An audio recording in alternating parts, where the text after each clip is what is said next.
You ever watch a kid sprint full speed toward a rusty metal slide and think, wow, someone definitely wrote a rule about that, and then wonder if anyone actually follows it?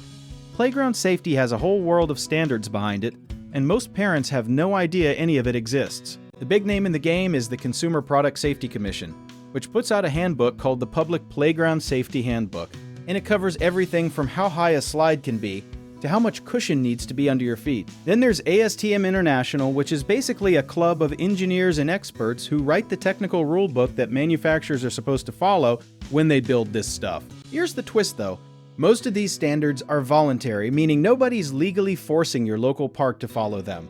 It's like posting a "please be kind" sign in a comments section and hoping for the best. The ASTM standard, known as F1487, sets the rules for public playground equipment design, and it gets updated every few years when someone figures out a new way kids can get hurt. It covers things like opening sizes so kids don't get their heads trapped, guardrail heights, and how far apart ladder rungs can be. Surfacing is one of the sneakiest parts of this whole puzzle, because the equipment might look fine, but the ground under it could basically be concrete with a smile. Standards require a material like wood chips, rubber mulch, or poured rubber to absorb falls from a certain height, and that height is called the critical fall height. If a piece of equipment is 6 feet tall, the ground beneath it needs to be able to handle a fall from 6 feet without turning a kid's afternoon into an emergency room visit. Over time, though, wood chips compact, rubber shifts, and inspectors don't always come back to check. Maintenance is where the whole system gets real shaky because there's no national law saying how often a playground has to be inspected. Some cities are on it every month, some places inspect once a year, and some playgrounds are basically operating on vibes and hope. The National Program for Playground Safety recommends what they call the SAFE framework, that stands for supervision, age-appropriate design, fall surfacing, and equipment maintenance. And it's a pretty solid cheat sheet for what to look for. But a framework is just a suggestion if nobody's holding the clipboard. Wear and tear happens fast on outdoor equipment. Bolts loosen, wood rots, plastic cracks, and metal corrodes.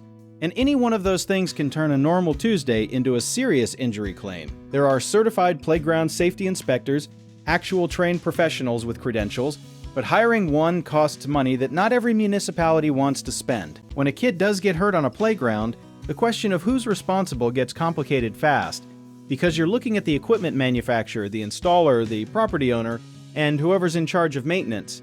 Sometimes all at once. That's the moment when knowing your rights stops being a background thought and becomes pretty urgent. Negligence in the legal sense means someone had a duty to keep that space safe, they failed that duty, and your kid got hurt because of it.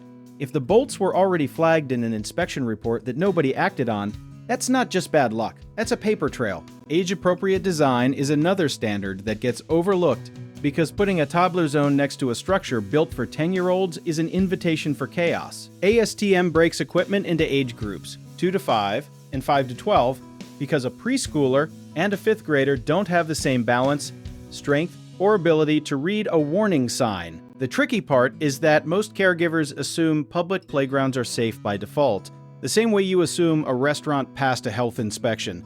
That assumption is understandable, but it's also how injuries happen in slow motion over months of deferred maintenance. If your child was hurt on a playground and you're sitting there wondering whether the slide was ever supposed to be that sharp or that wobbly, the answer is probably no, and there's probably a standard somewhere that agrees with you. Want to learn more about how we help families navigate situations like this? Check out the links in our description.